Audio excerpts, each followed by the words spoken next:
So ఈరోజు చూస్తే నిన్న మొత్తము తెలంగాణకు సంబంధించిన ప్రతి ఎన్నికలో ఇదే ప్రధానమైన అంశంగా కనిపించింది. ఏంది అని అంటే ప్రతి వార్తలో ప్రతి ఛానల్లో బాల్క సుమన్ అరెస్టు, కేతనపల్లిలో బాల్క సుమన్ అరెస్టు. అసలు ఒక మున్సిపాలిటీలో ప్రజలు క్లియర్గా ఒక మ్యాండేట్ ఇచ్చిన తర్వాత అధికార పార్టీలు ఆ మ్యాండేట్ను మొత్తం మార్చేస్తున్నాయి. సో ప్రజల యొక్క తీర్పుకు విలువ ఉన్నదా అని అంటే ఈరోజు మనం నిస్సందేహంగా చెప్పొచ్చు, ప్రజల తీర్పు ఓన్లీ కౌన్సిలర్లను గెలిపించడం వరకే. కానీ ఆ మున్సిపాలిటీలలో చైర్మన్లను, వైస్ చైర్మన్లను, అదేవిధంగా కార్పొరేషన్లను, మేయర్లను, డిప్యూటీ మేయర్లను ఎన్నుకోవడం వరకు వస్తే ఖచ్చితంగా అది పార్టీల తీర్పుగానే మారుతుంది. ఆ పార్టీల తీర్పు వచ్చేసరికి ఈ పెద్ద గొడవ స్టార్ట్ అయింది. నిన్న కూడా ఇదే ఒక రకంగా చూడొచ్చు. నిన్న ఏ రకంగా మాజీ ఎమ్మెల్యే బాల్క సుమన్ అరెస్టును నిరసిస్తూ బుధవారం మంచిర్యాల దవాఖాన వద్ద పోలీసు వాహనాలకు అడ్డుపడిన బీఆర్ఎస్ నాయకులపై లాఠీ చార్జీ చేస్తున్న పోలీసు వాహనంలో ఆదిలాబాద్ సబ్ జైలుకు బాల్క సుమన్ తరలింపు. సో నిన్న బాల్క సుమన్ అరెస్టు చేయడం ఒక పర్వం, ఆయనకు నోటీసులు ఇవ్వడం, ఆ నోటీసులు అప్పటికప్పుడే ఇచ్చి ఆయనని బలవంతంగా వందల మంది పోలీసులు వచ్చి, ఒకరు కాదు ఇద్దరు కాదు, వందల మంది పోలీసులు వచ్చి ఆయనని ఎత్తుకొని వెళ్ళడం జరిగింది. ఆ తర్వాత ఆయనను ఎక్కడికి తీసుకెళ్తారు, పెద్దపల్లికి తీసుకెళ్తారా, ఆదిలాబాద్కి తీసుకెళ్తారా, ఇంకెక్కడికి తీసుకెళ్తారా అనే ఒక ఉత్కంఠ.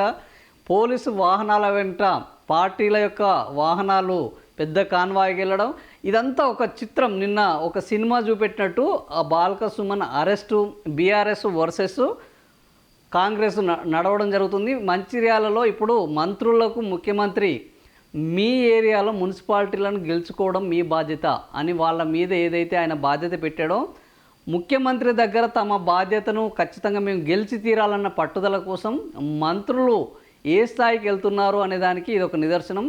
మనం ముఖ్యంగా చూస్తే నిన్న ఆదిలాబాద్ జిల్లా మంచిర్యాలకు చెందిన వివేక్ మంత్రి ఒకవైపు కేతనపల్లిలో ఓడిపోవడం, ఇంకోవైపు ఆయన ఇన్ఛార్జిగా ఉన్న చోట అక్కడ కూడా సరైన సీట్లు, మెదక్లో సరైన సీట్లు రాకపోవడం, ఆయనకు వ్యతిరేకంగా కాంగ్రెస్ పార్టీలో రేపు ఎలాంటి ప్రోగ్రెస్, ఈరోజు ఆల్రెడీ కాంగ్రెస్ పార్టీ నాయకులు, ప్రభుత్వంలోని మంత్రులు, ముఖ్యమంత్రి సహా మొత్తం తెలంగాణ క్యాబినెట్ మొత్తం అసిన్నాలకు వెళ్ళి ఢిల్లీకి వెళ్ళి అక్కడ వీళ్ళ యొక్క ప్రోగ్రెస్ రిపోర్ట్లను వాళ్ళకు సమర్పించి వాళ్ళు చెప్పే గైడ్లైన్స్ను అమలు చేయడానికి ఈరోజు ఒక సమావేశం జరగబోతుంది. సో అలాంటి పరిస్థితిలో ఉన్న నేపథ్యంలో ఈరోజు రాజకీయాలు ఏ విధంగా రంగు మారుతున్నాయి అనేది మనం చూడొచ్చు. కేతనపల్లి మున్సిపాలిటీ పీఠం కోసం దౌర్జన్యం, కాంగ్రెస్ నేతల రాళ్ల దాడి, బీఆర్ఎస్ నేతలపై కేసు, ఆదిలాబాద్ జైలుకు సుమన్ 14 రోజుల రిమాండ్, బీఆర్ఎస్ శ్రేణుల ఆందోళన, పోలీసుల లాఠీ చార్జ్. ఈరోజు బాల్క సుమన్ అరెస్టుకు నిరసనగా అక్కడ ఈ ఏదైతే కేతనపల్లి మున్సిపాలిటీకి సంబంధించి అక్కడ బంద్కు పిలుపునివ్వడం జరిగింది. ఆ బంద్ పిలుపులో పాల్గొనాలని బీఆర్ఎస్ శ్రేణులను పార్టీ కోరింది. హరీష్ రావు కూడా బాల్క సుమన్ని జైల్లో పరామర్శించడానికి వెళ్తున్నారు. కేటీఆర్ ఈ అక్రమ అరెస్టును తీవ్రంగా ఖండించారు. ఇది ఇంతకంటే దారుణం ఇంకొకటి లేదన్నారు. సో ఇది ఓవరాల్గా చూస్తే అధికారంలో ఉన్న వాళ్ళు దాదాపుగా అందరూ ఇలాంటి పనులే చేస్తున్నారు. అధికారంలోకి ఎవరు వచ్చినా కూడా గతంలో ఉన్న రాజకీయ విలువలు లేవు. ఈరోజు మనం చూస్తే అసలు ఏం జరిగిందని ఒకటి చూస్తే ఇక్కడ చూస్తే మనకు అర్థమవుతుంది. మనం దీని గురించి చర్చించుకున్నాం.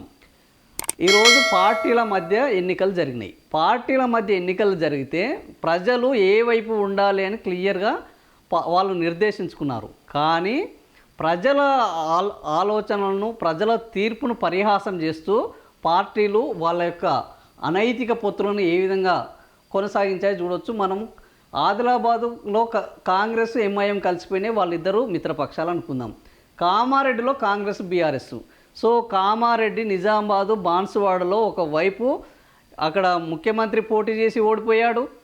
అక్కడ ఉన్న పోచారం శ్రీనివాసరెడ్డి ఒక పార్టీ నుంచి బీఆర్ఎస్ నుంచి గెలిచి కాంగ్రెస్లోకి వెళ్ళాడు. అది పెద్ద వివాదంగా ఇప్పుడు బీఆర్ఎస్ ఎత్తి చూపిస్తుంది. ఇంత లీడర్లు ఇట్లా పోవడం ఏంటి అని.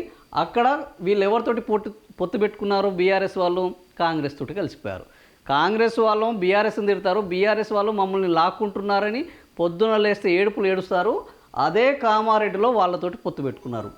మహబాద్లో కాంగ్రెస్ సిపిఎం పొత్తు పెట్టుకున్నారు. సిపిఐ వాళ్ళము కాంగ్రెస్ తోటి, సిపిఎం వాళ్ళము ఇప్పుడు మళ్ళీ కాంగ్రెస్ తోటి, అంటే వామపక్షాలు ఓవరాల్గా ఈ రెండు పార్టీలతోటి ఉన్నాయి. కాంగ్రెస్ బీఆర్ఎస్ దేవరకద్రలో కూడా కాంగ్రెస్ బీఆర్ఎస్ ఇవి రెండు ప్రస్తుతం రాష్ట్రంలో అది ముఖ్యమంత్రి ఉమ్మడి జిల్లా ముఖ్యమంత్రి సీఎం రేవంత్ రెడ్డి మహబూబ్ నగర్ ఉమ్మడి జిల్లాలో కాంగ్రెస్ బీఆర్ఎస్లకు ఒకరికంటే ఒకరికి పడట్లేదు, అయినా అక్కడ మాత్రము అధికారం కోసం పొత్తు పెట్టుకున్నారు. అదేవిధంగా మనము నర్సాపూర్లో చూస్తే కాంగ్రెస్ బీజేపీ ఇవి రెండు జాతీయ పార్టీలు.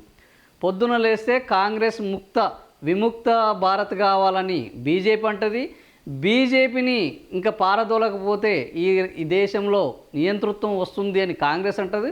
ఒకరికొకరు పొద్దున లేస్తే విమర్శించుకుంటారు, కానీ స్థానికంగా ఢిల్లీలో కొట్లాడుకుంటున్నారు, గల్లీలో దోస్తీతనం చేస్తున్నారు. కాంగ్రెస్ బీజేపీ నర్సాపూర్లో ఉన్నది.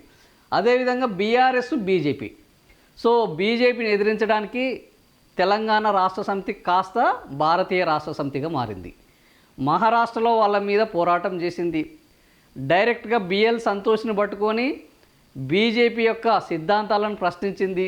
ఈ బీజేపీ ఉన్నంతకాలం భారతదేశం బాగుపడదు, ఇక భారతదేశాన్ని బాగు చేయడానికి నేను వస్తున్నానని కేసీఆర్ భారత రాష్ట్ర సమితి పెట్టి భారతదేశ రాజకీయాల్లో ఇక రానున్న రోజుల్లో చక్రం తిప్పుతానన్నారు.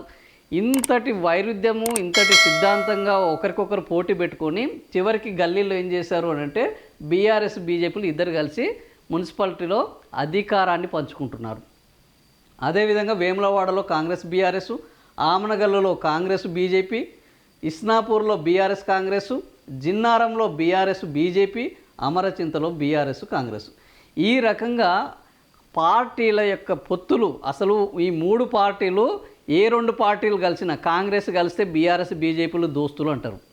బీజేపీ బీఆర్ఎస్ కాంగ్రెస్ ఒకటే తాను ముక్కలు అంటాయి. బీఆర్ఎస్ వచ్చేస్తే కాంగ్రెస్ బీజేపీలు ఇద్దరు దొంగలు, ఇద్దరు దొందే అంటారు. ఇక్కడ చూస్తే నాకు అర్థమైంది మాత్రం ముగ్గురు ఈ దొంగలతో లెక్కనే తయారైపోయింది. అధికారం కాడికి వస్తే పార్టీలు లేవు, సిద్ధాంతాలు లేవు, వాళ్ళకు విలువలు లేవు, అధికారమే పరమావధిగా కొనసాగుతుంది.